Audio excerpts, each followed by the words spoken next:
enough of that. That's but I want to listen to your help.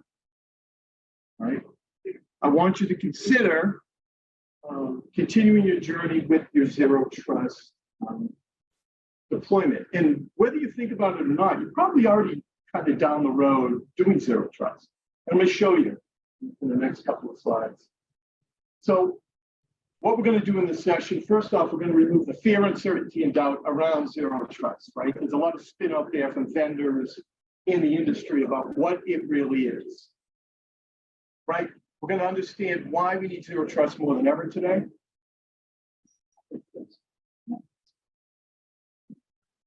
We're going to learn the three main components and three main principles of zero trust. We're going to learn the 8 control groups that make up zero trust. And we're going to get into conceptual and practical models. I hate conceptual models.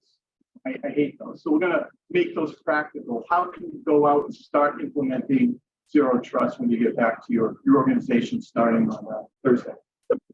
And then we're going to go through some services and technologies that support your journey, right? We're going to talk about things like SASE. You guys hear this term, SASE and SSE and CASB, right? We're going to really get into what those are so you understand what you're purchasing when you go out and buy zero trust technologies and tools to start your journey, okay? And then I'm going to go through GreenPages zero trust journey. We've been on this journey since Sarah's got into the organization back about a year and a half ago. I've been here at GreenPages for about a year, and I've been helping with that journey along with our IT staff, and it's been pretty eye-opening. So I'm going to take you guys through our journey, and maybe you can share your journey with me as well. Sound like fun? All right, cool. Let's get into it. So, what is zero trust? Well, you ask 5 different organizations and people, you're going to get 5 different answers, right? And zero trust to you might mean something different than to another organization, right? So it's all over the place. Additionally, there really aren't any standards or compliance mandates around zero trust. Everything's still being developed, even though the term came out in 2010 by Forrester, right? I mean, we're 12 years into it right now. It's still being evolved. So how do I define it? It states that trust is never granted implicitly, but must continue to be evaluated. Deny all, right? Trust no one, right? Verify explicitly. To me, it's a business strategy. It's not an IT strategy. It's not a security strategy. It's a business strategy, okay? And I'll tell you why. Because when you deploy zero trust, you're going to get a lot of backlash. We did as we started going down this path, right? We left the group out, and when we started deploying zero trust, guess what? They couldn't do their work, right? And so we left those people behind, and we had to backtrack. And so learn the lesson that I learned, right? Start off by working with the organization to understand what their needs are, right? What applications they use, how they use them, what's the risk to those applications, what's least privileged use in their mind, right? And then start building the zero trust strategy and crawl, walk, and run as you go forward, right? So learn the lesson. Again, it requires multiple organizational disciplines. We need IT, we need security, we need our managed services team to be involved in this, right? We need our professional services teams to be involved, right, Rocco? Yep. We need HR, we need finance, right? Everybody has to be involved in the development of a zero trust strategy. I do. And I love this phrase, Don. Get it up. Don Lenz did a presentation yesterday. Was anyone at Don's presentation? Yeah. And at the end, he said, zero trust does not mean zero chance of being compromised. I thought that was great. You didn't steal that from anybody, did you? Oh, wow. Right here. Mark it down. Right here.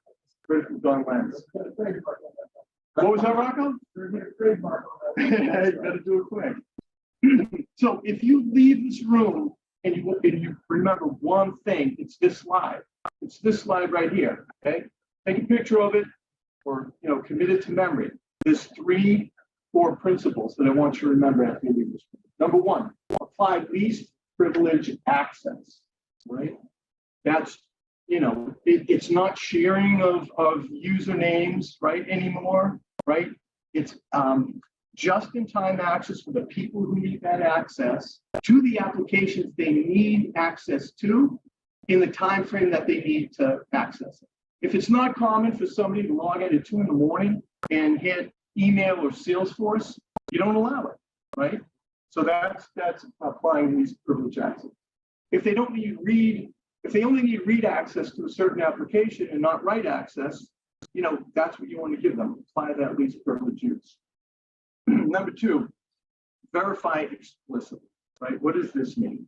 Well, no longer are we, traditionally VPNing into a network and then just allowing anyone who authenticated. We're now giving them authorization to access anything on the network, right? You can go to, several applications at a time, right? No longer with zero trust, right? You verify their identity, you verify the device they're coming from, you verify what they are authorized to access, and you give them access to one application at a time, and you do it all over again. And you reject another connection that doesn't meet the criteria that you specified in your policy. That's what zero trust is all about, right? It's really a deny all. It's very stringent in these principles. And last but not least, assume breach. Right? Assume somebody is already on your network, you're already compromised, they're sniffing around, they're going to do lateral movement, they're going to find where the data is, they're going to find how best to take that information and apply ransomware against it. Right? It's a mindset. It really is. It's a mindset. So what does this mean? Well, it means you not need to have the right security telemetry, right? You need to be watching your networks, your applications, your cloud applications, right? Your cloud environments. Right? So these are the 3 big ones I want you to take away. It's a denial strategy, it's a mindset. Make sense? I'm done. All right. So Jay, you want me to do zero trust, but our business doesn't see us right today. So how many people have heard this from their end users? Get them up. Right? I heard it last week. How about this one? Right? Yep. And then here's some quotes I heard from some of you folks in the audience here, right? Zero trust, really? We're at about 95% trust right now, right? So you want me to go to zero trust? Come on. And last but not least, we couldn't make it work with our existing network, and what chance do we have with zero trust, right? So we're up against it with our user community, right? And how we're perceived as IT professionals and security professionals.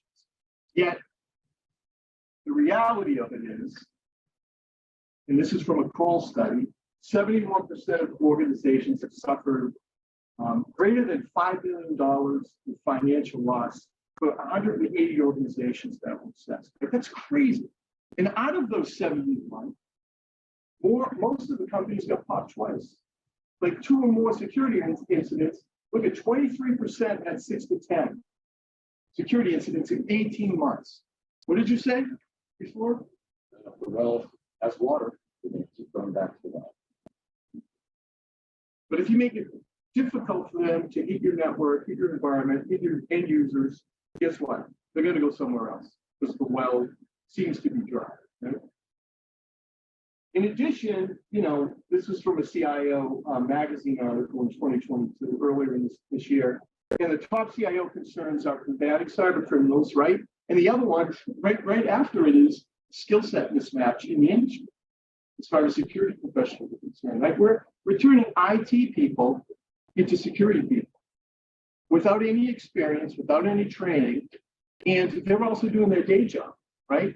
And guess what? The other piece of it is separation of duty, right? That's one of the things that's critical for security professionals to be able to have visibility into organizations, to have that separation of duty between church and state, so to speak, right? And last but not least, this is crazy. Who thought that cybercrime would be $10 trillion business annually and exceed illegal drug trade across the board back in 2005. Anybody envision this? I didn't. I've been doing security for 20 plus years. Not a chance.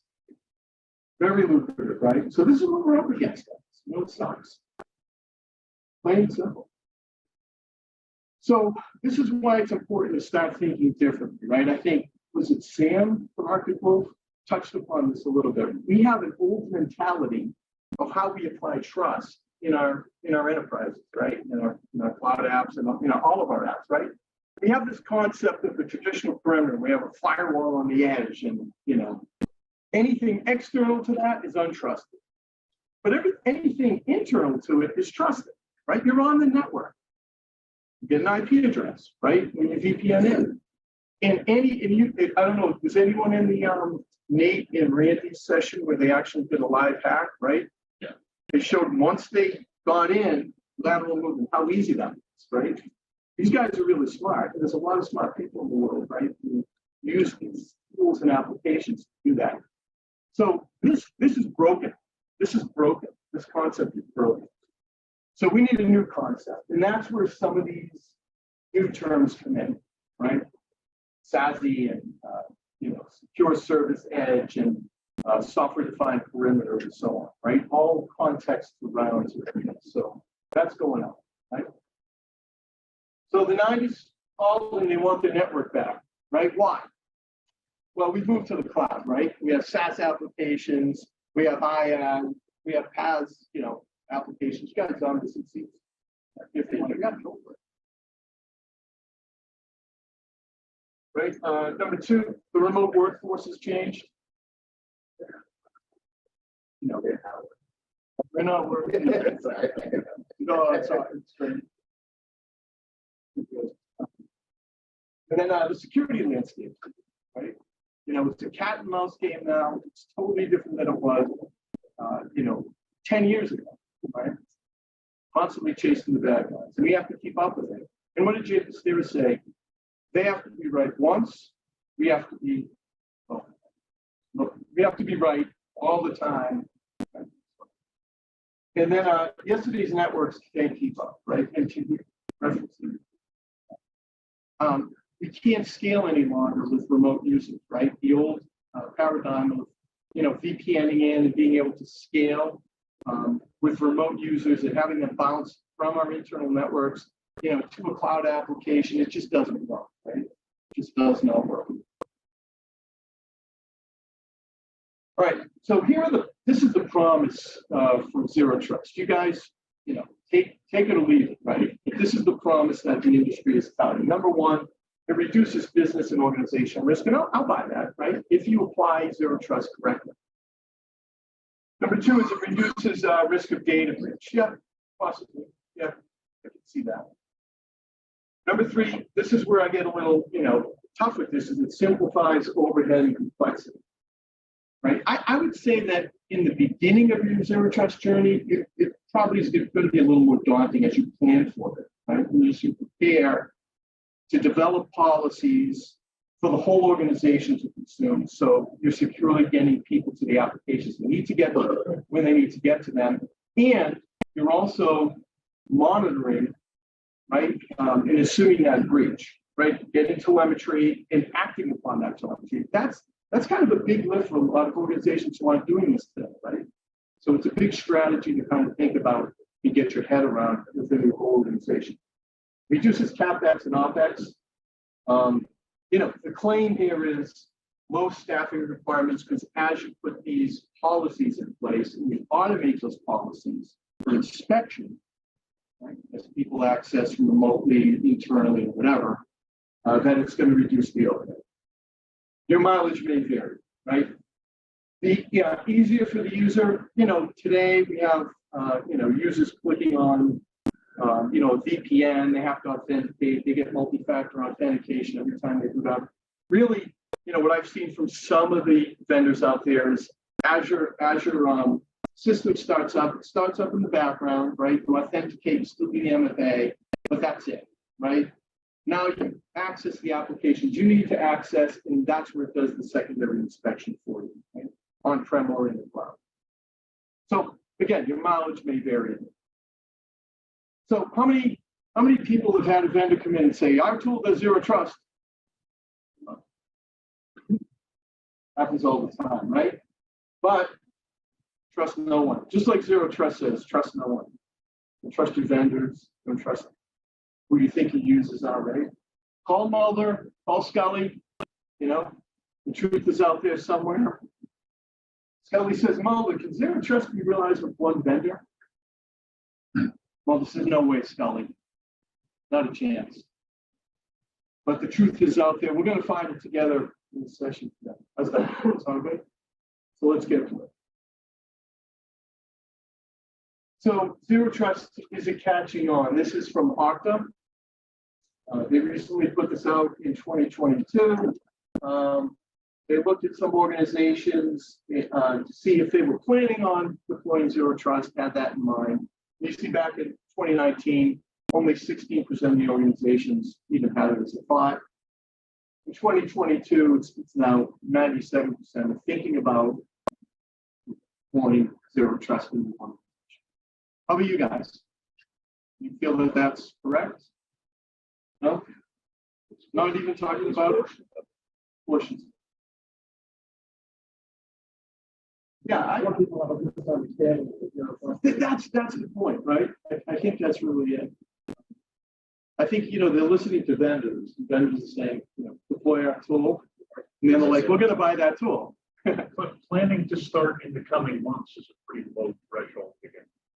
Yeah. Everybody's planning to start in the coming months. But I think too, most companies already have pieces for zero trust in place. They may not know it. They call it something else, right? They haven't, put the puzzle pieces together. But like you said, having the right permission, the least permission, people are already doing that. Absolutely. They're just not tying it all together. That's right. Yeah. And they're not calling it zero trust, right? Right. And maybe they're not doing it thoroughly throughout all their applications and data sets and assets, right? And services. So it's a journey, guys. We're never going to get there. Right? I was talking to Dawn about this. It's a vision, right? And it's going to be continuous improvement as we go. So crawl, walk, run. All right, so let's get into the 8 control areas, right? So we already went over the 3 core principles. Anybody remember what those were? A couple slides before. Apply least privilege. Yep. Verify explicitly. Assume breach. You got it. This is great. So let's dig deeper on what those mean as far as what I'm talking about as far as control areas, right? And we're gonna talk about some baselines around these control areas as well. So let's introduce our zero trust framework. It consists of 8 areas, right? I'm going to start with the pillars first. It's identities, devices, networking infrastructure, applications and workloads, and of course, data, right? I see the data as the center nugget. That's what the bad guys want. That's what you don't want exposed. That's what they're going to hold ransom, right? In crypto environment too, but that's what they're holding ransom. And then I call these the foundations, right? These are the pillars, these are the foundations. It's going to be built on the GRC program, right? So that's why I say it's not just the technology. Right? Don talked about this in his session. There's going to be some automation and orchestration if you want to remove that manual error, right? You can't have IT setting policy on a whim when people want to access, assets and data and applications and such. Right? So we want some automation, and we want to set up a policy engine to do this for us. And then we want visibility into that. How do we measure how successful we are with our zero trust program and our security program in general if we don't have some level of visibility and analytics, and we're reporting back up to the executive team, and we're making decisions based on that visibility, right? It's not so what if you're collecting data and logs and all that, but if you can't apply business logic to it and then do something about it, it's useless, right, guys? So we want to be able to apply that. So let's get into each of these, and I want to know where you guys stand, right? And you're going to see things here. Oh, I'm already doing that, Jay. Well, that's great, right? To your point, right? What's your name? But to your point, most of us are already on this journey, right? We're already started. So users with unique defined roles and least privilege access in our environment. We're not using admin, we're logging in separately, we're not using root on systems of your Linux, not giving people access, right? In Salesforce, right? We're giving them read-only access if they need it, you know, financials and stuff like that, right? MFA, SSO where possible, right? Devices. This is where I see most of you guys and us to fall down, right? Do we have an inventory of all our assets? Do we know where everything is? This is the biggest one. I mean, this is where we all fail. Because it's gone so long when we've just proliferated technology, and you know, we have to stand up a service overnight, we have to build a cloud environment, you know, and it's a rush to it, and you just lose visibility. You cannot control what you don't know is out there, right? Yeah, it's impossible. You can't apply zero trust. And it's always going to be the low-hanging fruit that you don't know about that's going to get you at the end. You have some Fortinet firewalls out there that you don't know about, well, guess what? They're probably already taken over. They probably already abused it, you know, on the network. Think about that. Registering those devices in an identity provider, right? Because part of zero trust is me as an identity, me as Jay, I'm logging in from my Mac, right? GreenPages knows that I have that device, but if I log in from another device, I might not be trusted, right? I might be denied access. And that's what it's all about, right? So putting that in the identity provider is critical. And then next generation endpoint detection and response. A lot of us have this on our endpoints and servers. Get them up. It's doing a good job. Yeah, so good. You already started on your server journey. Congratulations. All right, applications and workloads. You know, but we're looking at segmenting our applications based on the workflow itself, right? Whether that means network segmentation or virtual segmentation, whatever that might mean to you, right? Do we decompose our applications and know the flow from the end user all the way, you know, to the web, web server, to the application server, to the database server, to our third parties and vendors that might need to make use of that data? How many people have decomposed it for your critical apps? Yeah, right. Yeah, that's normal. Congratulations.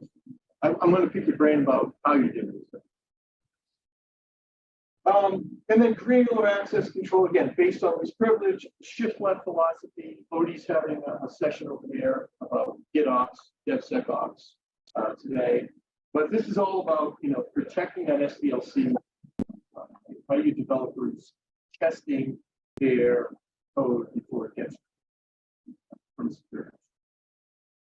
And then network and infrastructure, microsegmentation. Some people think, hey, I already deployed VMware's NSXT. I already have Illumio deployed in my environment. I'm doing zero trust. No, you're not. It's just a piece of it, right? It's just a network piece. Good job, though. I mean, if some of you have. Who's doing network microsegmentation in some way, shape? How many people still have flat networks? Most of us, yeah. Yeah, in some place.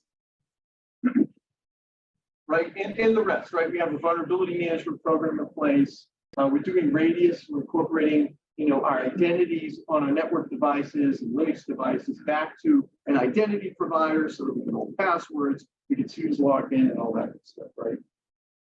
And then IoT device security is something that we forget about, right? IoT devices. How many people have cameras out in their environments, right?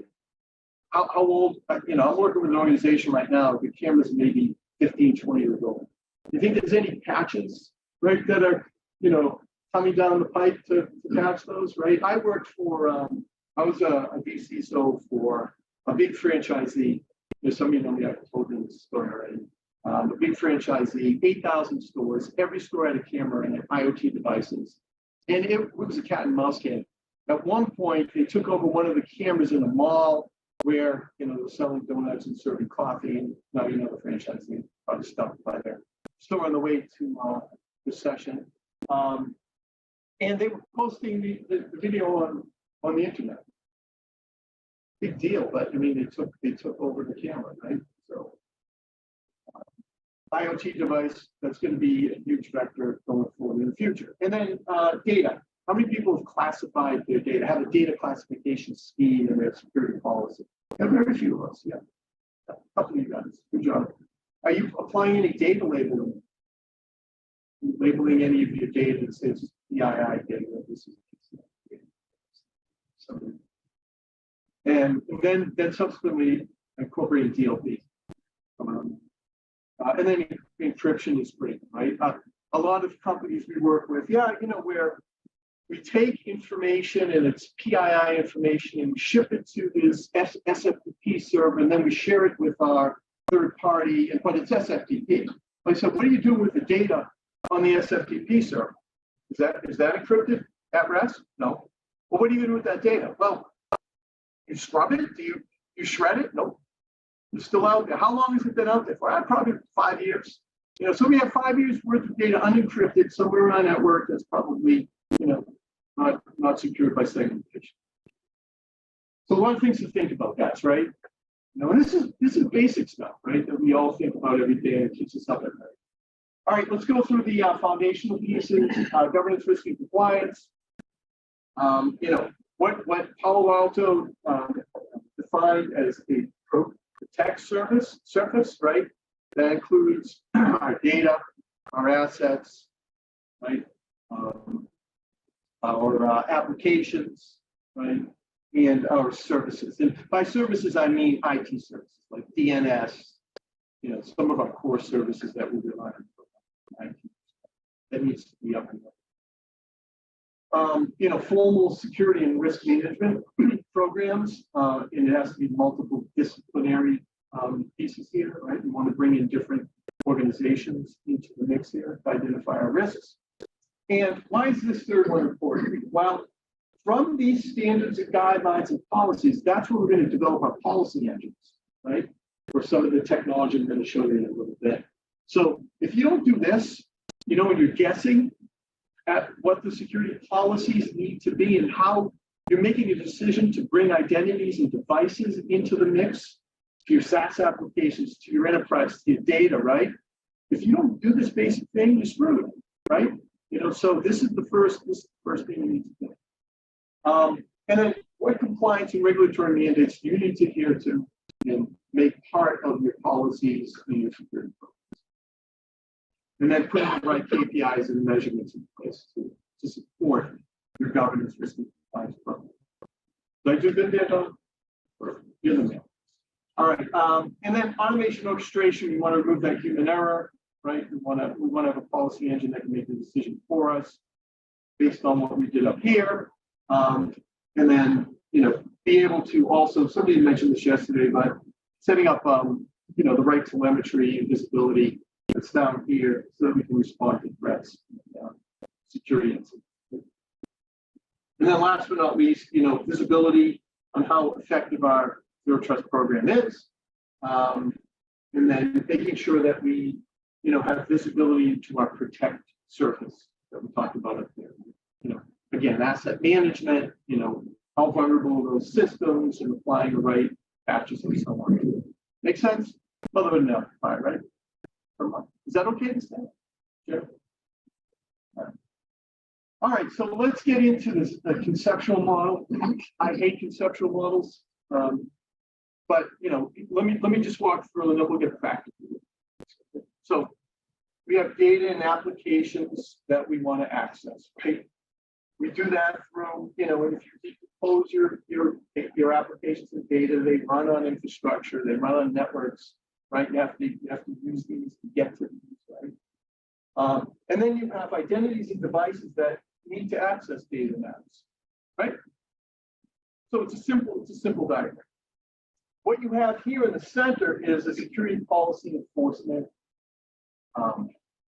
area where you evaluate in real time those identities and devices. So again, I want to access O365, right? I'm an identity. I have to put in my username and password. I get the multi-factor challenge, right? And then, what's my user session risk based on our policies that we set up? Well, it's going to look at my Mac and it's going to say, Do you have Sophos installed? Because that's what we use from an enterprise perspective, right? We use Sophos. If it's not installed, guess what? You're not getting on the system. Number two, do you have your patches up to date on your system, right? Do you have the right Mac OS versions and you want the latest patches? Or else you're out, right? And then again, what application now do you want to access? I want to access O365. Well, do you have authorization to access that? And what pieces of it? Authorization. Make sense? So now I want to do it again. I want to go to, I don't know, our ERP system, right? It's going to say, all right, you're Jay, you authenticated, but do you have authorization to go to the ERP system? No, I'm a security suite, right? No, you're not allowed to go there. So it's going to reject my access, right? And it's going to inspect every application every time I want to go to a new resource, right? I don't care one of these four. Yeah, make sense?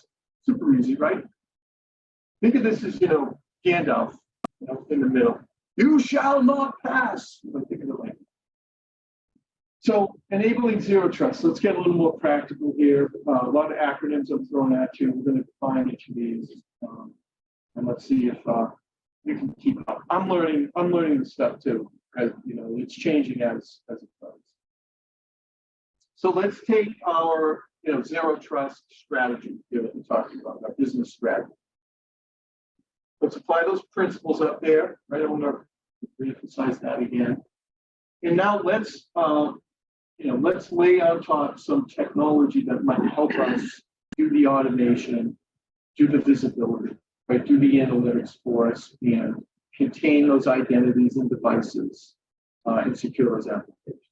So the first one we're going to talk about is Secure Access Service Edge, SASE.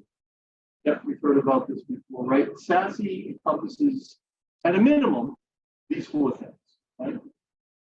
Client access security broker, a secure web gateway, zero trust network access, and SD-WAN, right? Have you heard different? Well, okay, so in 2021, Gartner introduced a new acronym called Security Service Edge, SSE, right? And the reason why they did it was because not all companies are doing SD-WAN. Who's doing SD-WAN here? Okay, right? And the reason also why they did this is because there's certain vendors that say they do those three, and that's an SSE vendor, but they don't so much do SD-WAN. And they want you to be able to choose your SD-WAN vendor of choice. You do the best of breed SD-WAN along with these other three. Does that make sense? So Gartner just introduces in 2021, it's a fairly new term. So I want to get into these three, right? This is not a conversation for SD-WAN. You want to talk about SD-WAN, Rocco's in the back of the room. I know nothing about SD-WAN. I just know what the acronym means. Software defined. Yeah. So, all right, so let's get into what these are. These are busy slides, guys, so bear with me for a second, right? Because when you go out and speak to your vendors, some vendors may say we have all three. Some vendors say, hey, we only do ZTNA. Some only do CASB. I want you guys to be prepared when you walk in that when you're talking to these vendors that you have what you need, right? So that's why these terms are up here. So think about CASB as the point where I'm authenticating, doing single sign-on, multi-factor authentication and authorization to those applications that I need my users to get, right?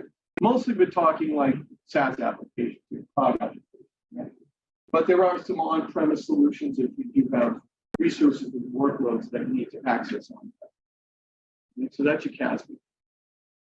Right, it also does, device profiling that we talked about, malware detection. So if you do have malware, it's another level of inspection.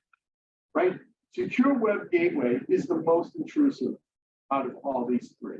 And some people are concerned about the privacy because it does level layer 7 inspection. It's a proxy, right? So me as a user, I want to get to 365. When I click on Outlook, it tries to open up an SSL connection, right, to M365, O365, right?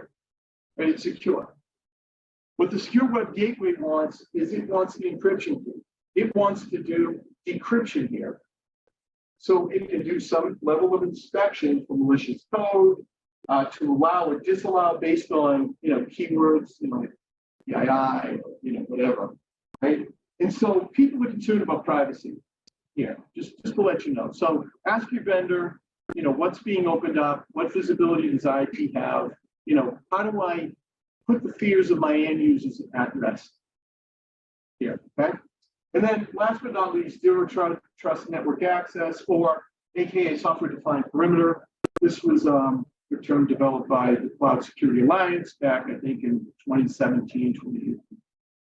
But these go hand in hand. When you see SDP, think zero trust network access. They mean the same. Make sense? All right, what's that all about? Oh, privacy. But it's here to create identity and context, boundaries around specific applications, right? What applications can be visible to which users at what time, right? That's what zero trust network access is all about. Okay. Some overlap each other a little bit, guys. Again, they're still defining a lot of these things. Is this okay? This makes sense, everybody? Helpful? Okay.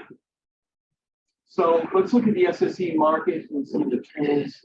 Again, Gartner study by 2025, at least 70% of new remote access deployments will be served predominantly by ZTNA as opposed to VPN services. So that means your VPNs are going away. Are your firewalls going away? No, I don't see that. I don't see that, especially if you still have an on-prem environment, right, that you need to protect. So I don't see that for the immediate future. What do you think, Rocco? VPNs going away anytime soon? I mean, firewalls.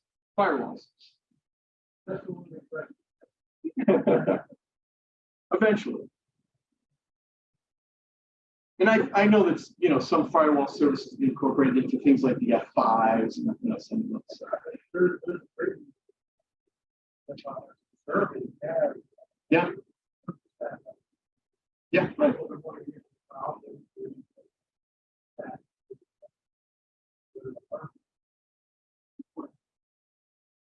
All right. The other one is by 2025, 80% of organizations seeking SSE products are going to get them through one vendor.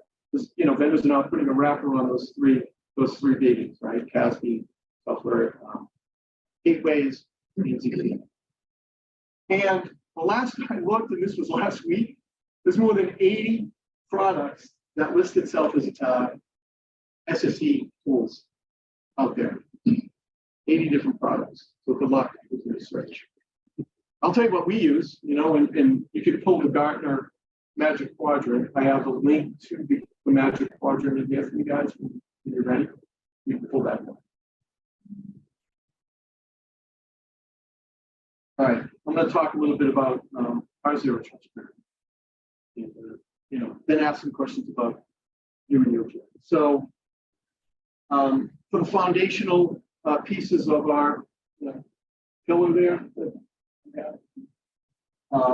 GRC program, we're fortunate. We have a full-time compliance risk officer that works for the company, right? Ellen Malfi, she's been there for how long, Jen? A long time. She's amazing, right? Oh yeah. She has to make sure that we adhere to our SOC 2 certification. We're also on a journey for our CMMC certification coming up next year.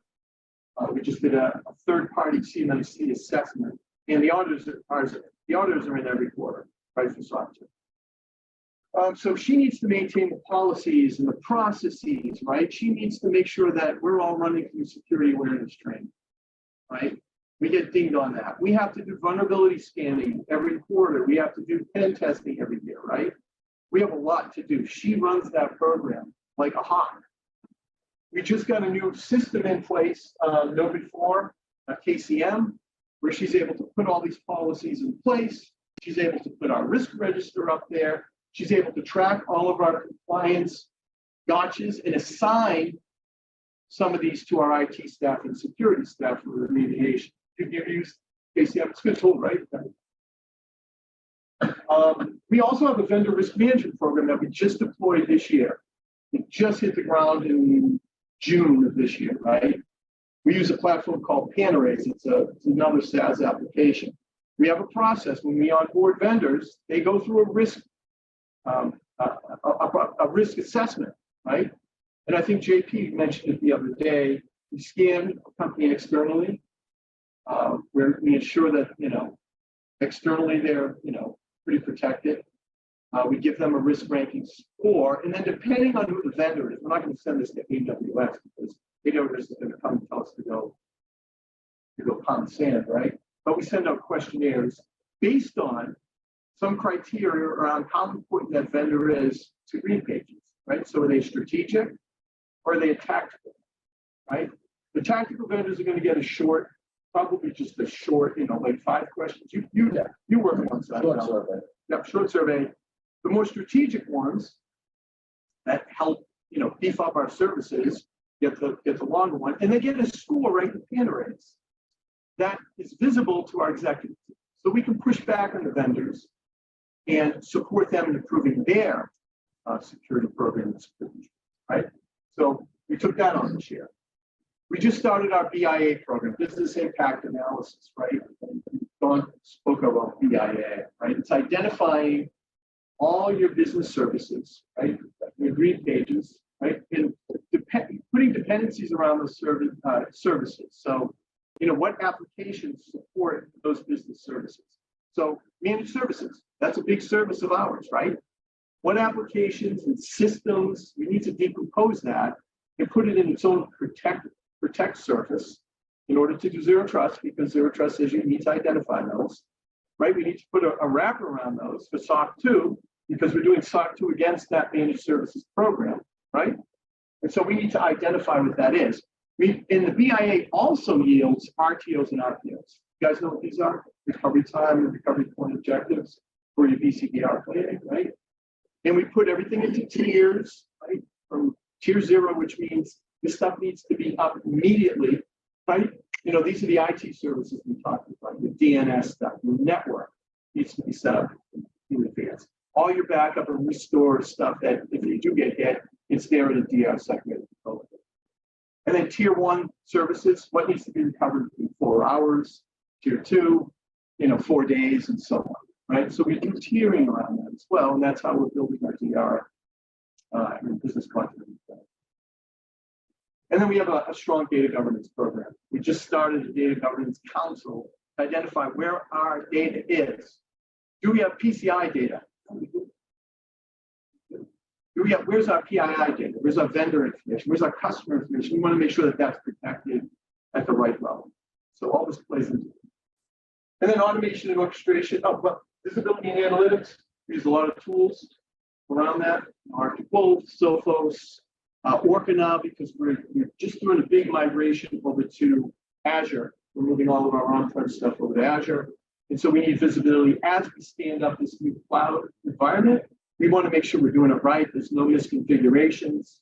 There's no vulnerabilities as we put it in. And we're keeping up with our patching. By the way, they have the ability to also do security compliance checks, right? Against 853, against PCI, against SOC 2, right? And so we see immediately, our vulnerabilities there, and we can go back to our auditors and get a remediation on that one.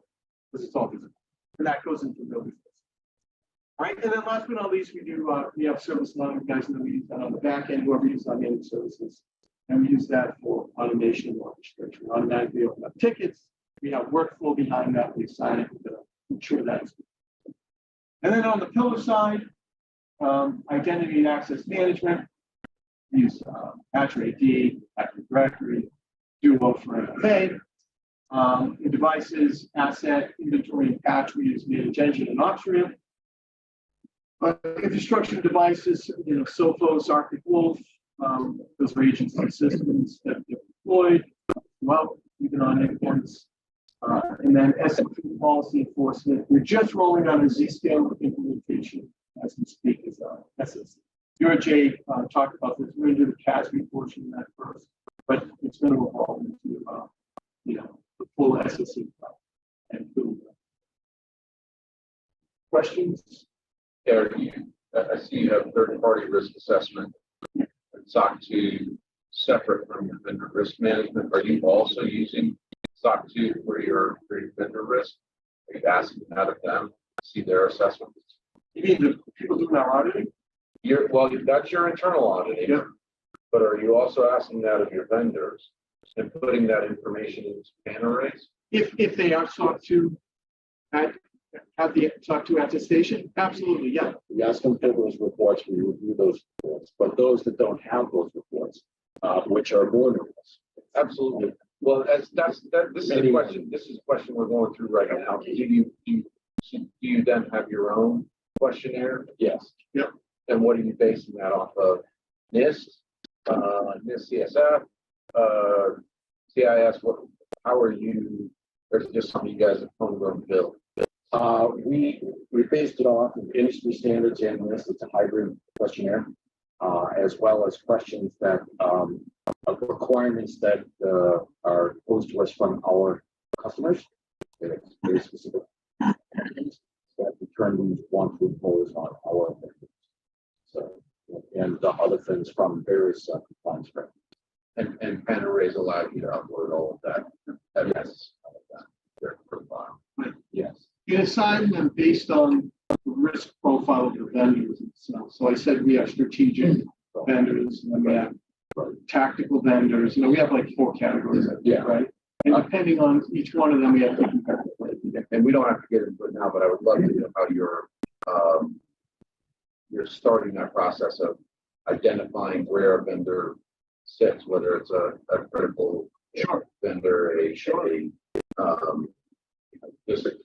That usually starts at the BIA process, where we've done a business impact analysis and looked at all our critical business processes and their dependencies on other internal systems, including our vendor provided SaaS solutions. But the keys for vendor management, real hard. Sending questionnaires is easy. Getting them back is hard. Getting them back. And then they send them back and they say yes to everything. Right. Yeah. Oh, okay. So the real work is following up to say, do you really do this? Why did you answer yes? You don't have incident. They say they have an incident response, but just because they're, and they say, well, yeah, when there's an incident, we respond. So that's not an incident response policy. So this is where we're going with zero trust and with all of this. Are you then in your contracts? This is a classic example. Somebody says yes to everything. Are you then holding them accountable in the contract that's built to say you said yes? There's now going to be an impact if we're affected because you're breached. Because So that's a challenge, and we usually like to tie the returns of these questionnaires and their responses back to maintenance agreements, and we like to remind the vendors that we have other options available if they don't. Right. So part of the vendor management process is also looking at other vendors to identify what alternatives are out there. yeah, Just a bit, because I get all that, it makes sense, and you're similar. But how do you guys go about keeping them current? Because I know if I look at the thousands of vendors we do business with, I can't do an in-depth analysis of every year. So what do you guys do in terms of making sure you look? What the hell? I do an in-depth analysis of GreenPages every year, but I don't trust those guys. Well, we have 11 minutes left, so maybe next year we do that. Then Okay. says, I'll follow up. is that interesting to everybody? Vendor risk management? Yeah. Like everybody in the room, we absolutely have to do a session. well, Maybe a virtual session. I think especially if you're working with MSPs that have access into that you're saying are going to have access into your network. Yeah. You have to have a good process in place to make sure that 100%.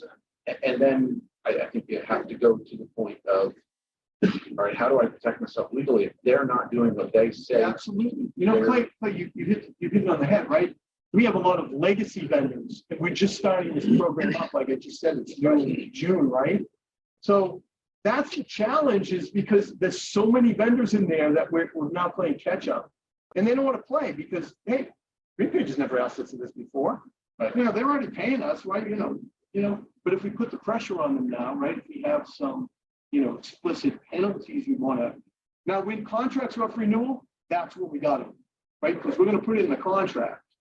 That's where we got them. And any new, vendors who are onboarding, it's in the contract. So. Any leverage on the contract.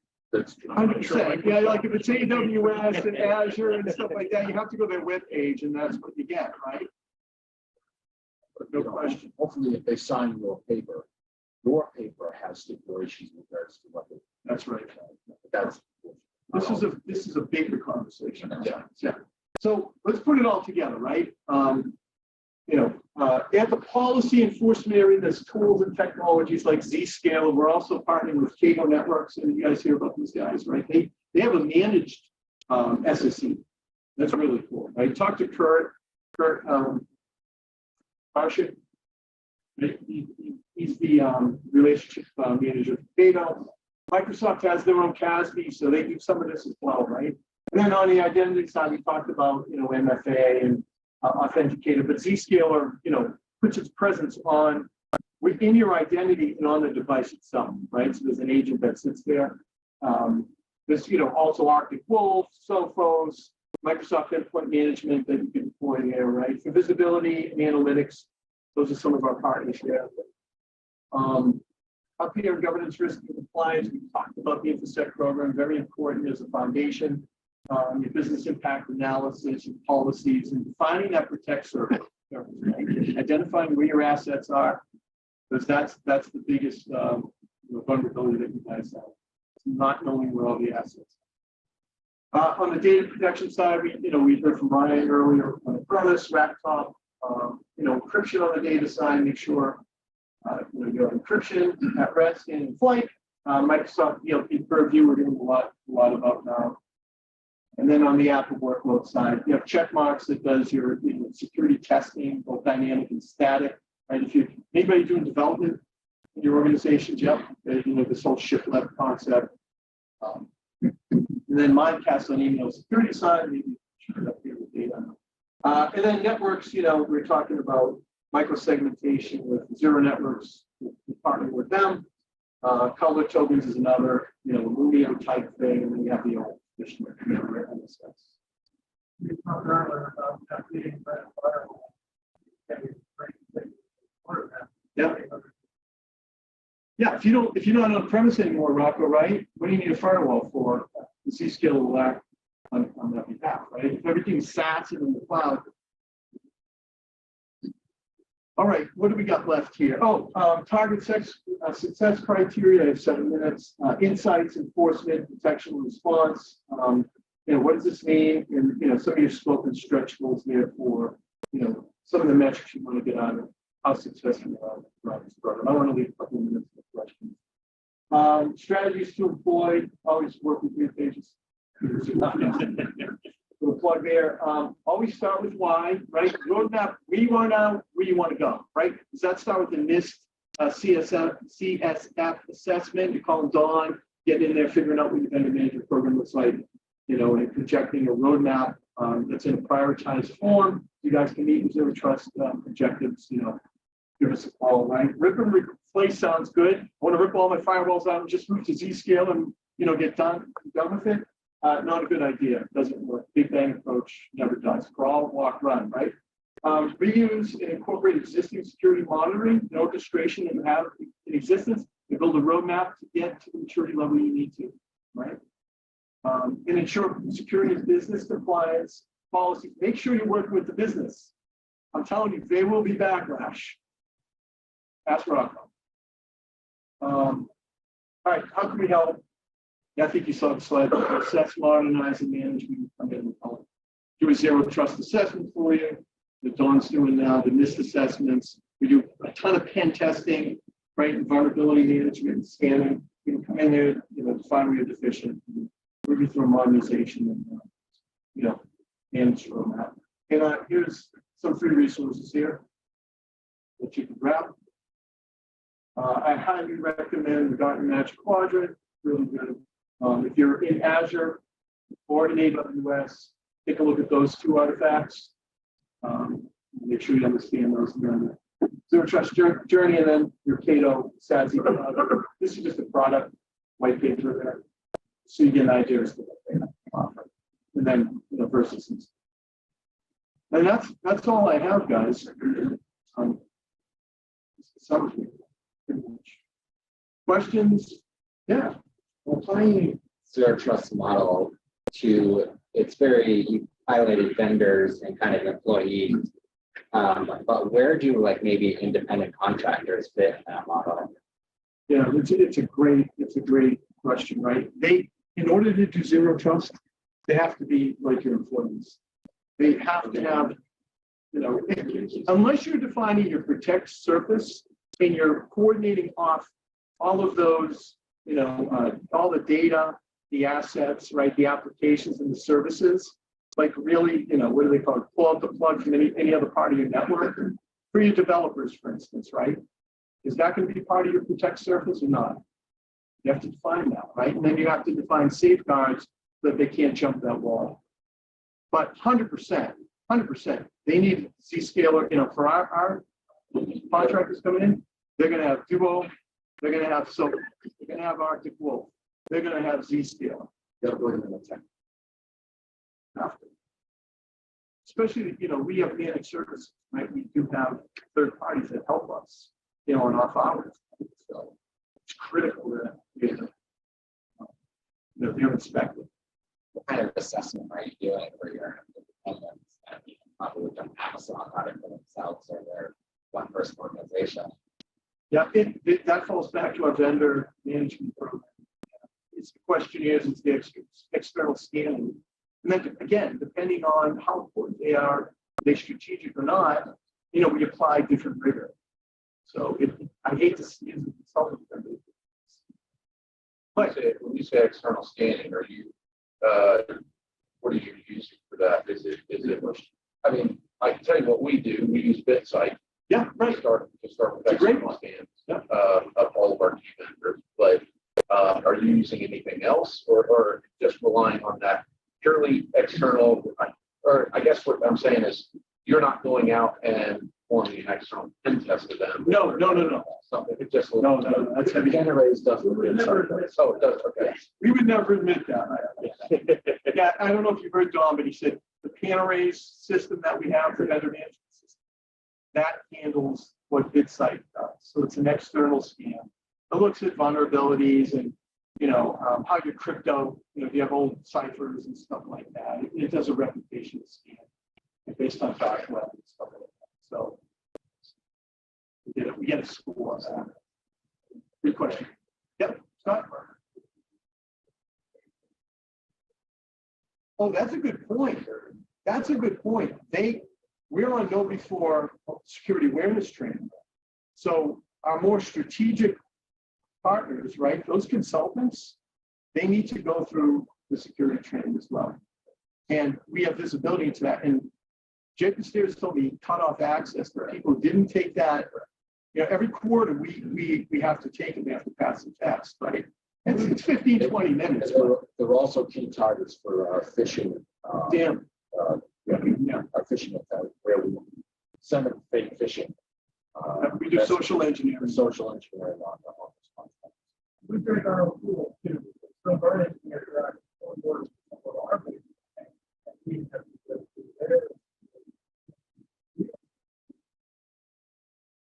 But you guys get hit on both sides. What else, guys? Is this the right level? I want to make sure everybody took something away from this. I need to go on. I will, I promise. I can't. I need your help on that one. Good? All right, thank you so much. Great questions, great participation.